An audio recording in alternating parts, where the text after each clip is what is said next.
Hey, what's going on, guys, and welcome back to Comic Talk. I'm Matt Kay, and today I'm talking about Ironheart.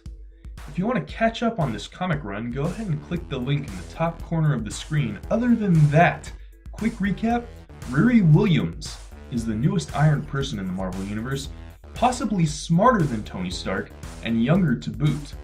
Young Riri built her own armor, and after the events of Civil War II, now has an AI based on Tony Stark to guide her. So, the issue starts off in Stark Industries or Enterprises or whatever it is nowadays. He's made so many companies it's hard to keep track. Eric Lynch, the CEO of Stark's company, demands to know who's running it, seeing as Stark is quote-unquote dead.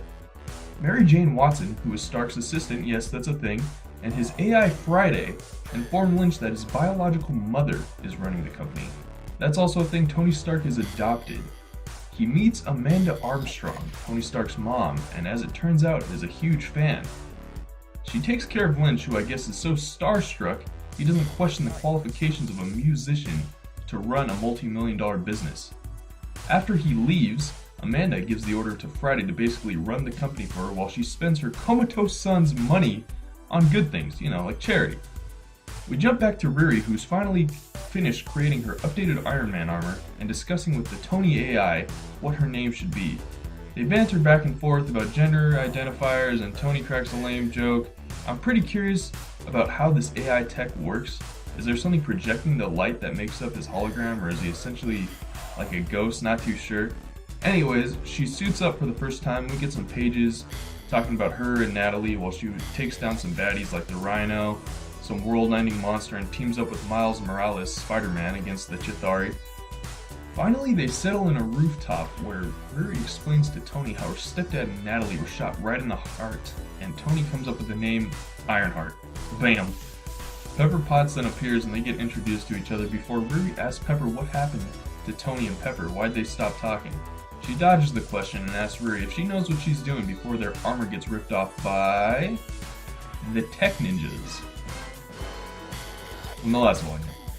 Okay, so personally, I feel like this issue is improving compared to the last two. We've gotten her character.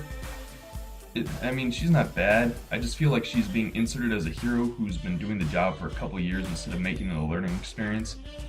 It makes it all a lot less compelling, especially when you think back to Tony Stark, who became Iron Man because of all his weapon mongering. And becoming Iron Man, in addition to saving his life, also made up for the misfortune of his inventions.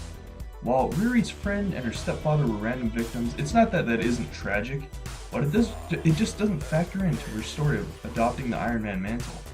Plus, we have a lot of Iron people right now, not including her. We have the Iron Patriot, Iron Doom, Pepper Potts. That's 3 more suits flying around. On the plus side, Caselli's art is so easy on the eyes. The characters just look so good, and even Bendis' dialogue between Stark and Riri is improving. If you're interested, Invincible Iron Man will be out on sale February 15th, and it looks like this is our first real encounter with a villain, unless you count that montage of panels. Like always, like, comment, subscribe. Next time.